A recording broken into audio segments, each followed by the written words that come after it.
अब हम लोग नेक्स्ट डेरिवेशन की तरफ आगे बढ़ते हैं। देखेंगे हम लोगों का नेक्स्ट डेरिवेशन क्या है।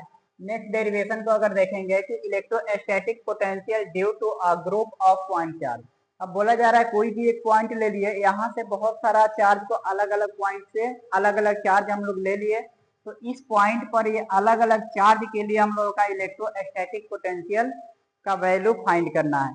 तो देखिए यहाँ पर पॉइंट पी है, एक पॉइंट मैंने ले लिया, यहाँ कोई भी पॉइंट है जहाँ पर चार्ज क्या है Q1, यहाँ मैंने ले लिया Q2, Q3, Q4 और इसी तरह करके हम लोग आगे बढ़ते चले गए और Qn ले लिए। ये जरूरी नहीं कि इतना ही चार्ज है, बहुत सारा इसमें चार्ज हम लोग ले लिए डिफरेंट पॉइंट से, और सबके बीच में जो डिस्टेंस है R1, R2, R3, R4 और इधर आ गया Rn। अब हम लोग कंसिडरेशन में बाय द वे लिखना होगा तो क्या लिख सकते हैं, कंसिडरेशन अगर लिखना होगा तो कंसिडरेशन में हम लोग क्या लिखेंगे, let us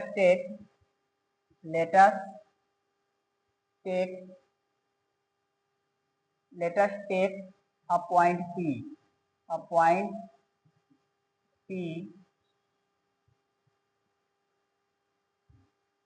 also take many charges। क्या लिखेंगे, many point charges लिख लेते हैं, many point charges at different point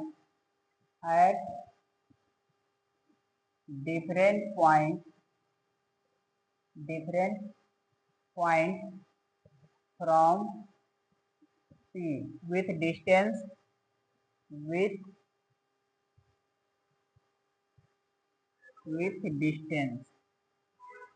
अब यहाँ पे देखिए कोई भी हम लोग अलग अलग पॉइंट ले लिया, अलग अलग पॉइंट से, कहाँ से, पॉइंट पी से हम लोग ले लिए, वो भी कुछ ना कुछ डिस्टेंस के साथ।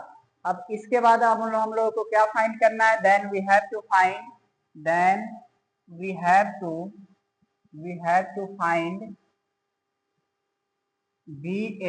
Vn means net electrostatic potential find करना है। अब नेट इलेक्ट्रोस्टैटिक पोटेंशियल हम लोगों को फाइंड करना है, एक कंसिडरेशन है, आप ज्यादा कंसिडरेशन नहीं लिखेंगे तब भी कोई प्रॉब्लम नहीं होगी, तो घबराना नहीं है देखकर।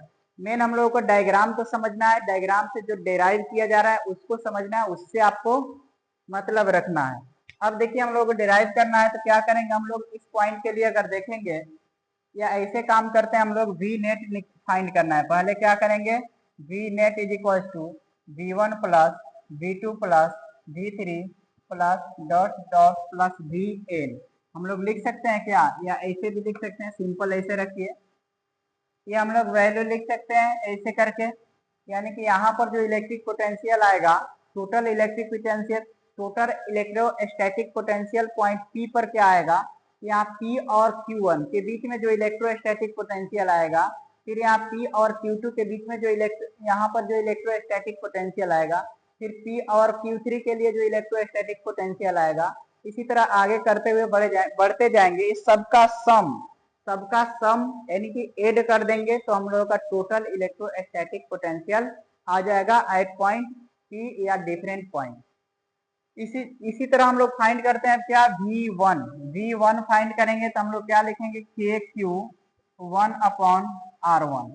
KQ1 अपॉन R1 मैंने क्यों लिया, K तो हम लोग का इलेक्ट्रोस्टैटिक कांस्टेंट है और Q है तो Q के प्लेस पर Q1, और Q1 के लिए डिस्टेंस क्या है R1 मैंने लिख दिया। इसी तरह V2 हम लोगों को फाइंड करना होगा तो KQ2 अपॉन R2। फिर यहाँ V3 फाइंड करना होगा तो क्या मैं लिखूंगा, KQ3 अपॉन R3। फिर इधर मैं लिखूं V4 फाइंड करना होगा, क्या मैं लिख सकता हूँ KQ4 अपॉन R4। ऐसा ही करके हम लोगों को Vn फाइंड करना होगा तो क्या लिख सकते हैं हम लोग, यहाँ से अगर Vn निकालना होगा तो क्या मैं लिख सकता हूँ, KQn अपॉन Rn मैं लिख सकता हूँ, क्या लिख सकता हूँ। अब यहाँ पर देखिए क्या हम लोग कर सकते हैं, Vn के लिए फाइंड करना होगा तो ये हम लोग कर सकते हैं इसी प्रकार से, ये वैल्यू जितना है लाकर कहाँ पुट कर देंगे इसमें, लेकिन इसको ध्यान रखेंगे यहाँ Vn का जो वैल्यू फाइंड किया है इसमें लाकर हम लोग नहीं रखेंगे, या रखना होगा तो आप रख भी सकते हैं, लेकिन आप नहीं रखेंगे। अभी सिंपल यहाँ Vn ही फाइंड करेंगे, इससे पता आपको चल जाएगा। यहाँ पर अब क्या निकालेंगे, टोटल इलेक्ट्रोस्टैटिक पोटेंशियल, इलेक्ट्रोस्टैटिक या इसको इलेक्ट्रिक भी बोला जाता है, electric potential at point P point के लिए फाइंड करेंगे तो हम लोगों का वैल्यू क्या आ जाएगा, V N is equal to आ जाएगा यहाँ K Q one by are one plus K Q two by are two plus K Q three upon R three plus K Q four plus R four plus ऐसा ही करते हुए आगे की तरफ आप बढ़ सकते हैं, एन तक जा सकते हैं। तो ये हम लोगों का क्या आ जाएगा फॉर्मूला, यहाँ से वी एन हम लोगों को फाइंड करना होगा। इसमें देखिए के सब में कांस्टेंट, सब में सेम दिख रहा होगा, के क्या है सब में सेम है, तो के को बाहर करेंगे, के बाहर आया, उसके बाद हम लोगों का आ गया यहाँ पर Q1 by are one plus Q2 by are two plus Q3 by r three plus Q4 by r four plus dot dot ऐसे कर दिए। ये हम लोगों का एक फॉर्मूला आ गया। ये हम लोगों का नेट इलेक्ट्रोस्टैटिक पोटेंशियल का फॉर्मूला आ गया, जिसको हम लोग क्या कर सकते हैं, यहाँ पर लिखना होगा तो सिंपल में आप लिख सकते हैं sigma V N is equal to आप लिख सकते हैं sigma n is equal to 1 और यहाँ पर लिख सकते हैं एन इज इक्वल टू 0 और यहाँ पर हम लोग क्या लिख सकते हैं क्यू या एन के प्लेस पर आई लिखिए, यहाँ आई इज इक्वल टू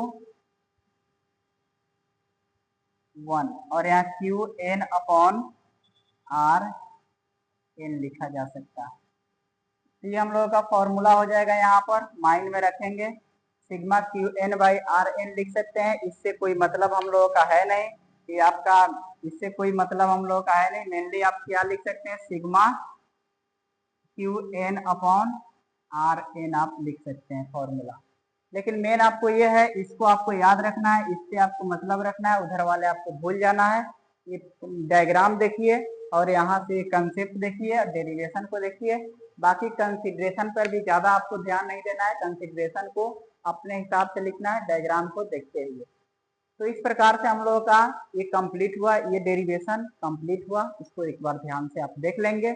अगर फिर भी किसी प्रकार की डाउट आती है तो आप कमेंट सेक्शन में जरूर कमेंट करें।